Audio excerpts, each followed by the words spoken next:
ఒక నినాదాలతో ఈరోజు పిల్లల్లో ఆటల పోటీ కానీ యోగా ఏదైతే డే ఉందో దాన్ని కూడా ప్రపంచం కూడా దీన్ని ఇప్పుడు ఈరోజు పాటిస్తూ ఉంది. అదేవిధంగా స్వచ్ఛ అనేటువంటి పరిసరాలు పెట్టుకొని తర్వాత స్వస్థ భారత్ అంటే మనం ఆరోగ్యంగా ఉండడానికి కావాల్సిన ఆహారం. ఈ ఆహారంలో కూడా ఈ మధ్యనే మోదీ గారు మిలెట్స్ మన దానికి ఈ మధ్య వారు దాన్ని బాగా పబ్లిసైజ్ చేశారు.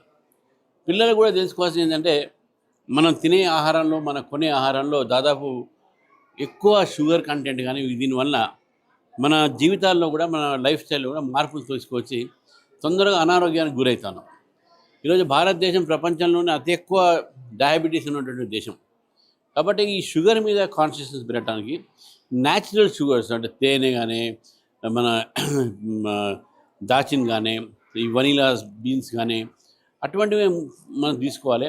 ఈ షుగర్లో కూల్ డ్రింక్స్లలో చాక్లెట్స్లలో చాలా షుగర్ ఉంటుంది. దానివల్ల పిల్లల ఆరోగ్యాలు కూడా పాడైపోతున్నాయి, అనారోగ్యానికి గురవుతున్నారు. యవ్వనంలోనే షుగర్ వ్యాధి రావటము ఇవన్నీ జరుగుతూ ఉన్నాయి.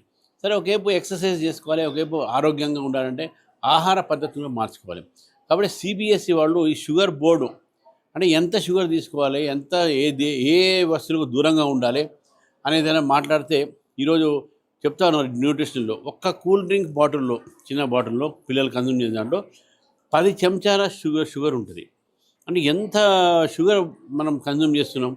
కాబట్టి ఇటువంటి అనారోగ్య అలవాట్లకు దూరంగా ఉండాలంటే షుగర్ బోర్డు నిర్మాణం చేసినటువంటి ఒక సిబిఎస్ఈకి నరేంద్ర మోదీ గారు పూర్తిగా మద్దతు కలిపి అన్ని స్కూల్స్లో కూడా ఈ షుగర్ మీద దాని మీద ఒక అవగాహన రావాలని చెప్పేసి ఈ కార్యక్రమం తీసుకు జరిగింది.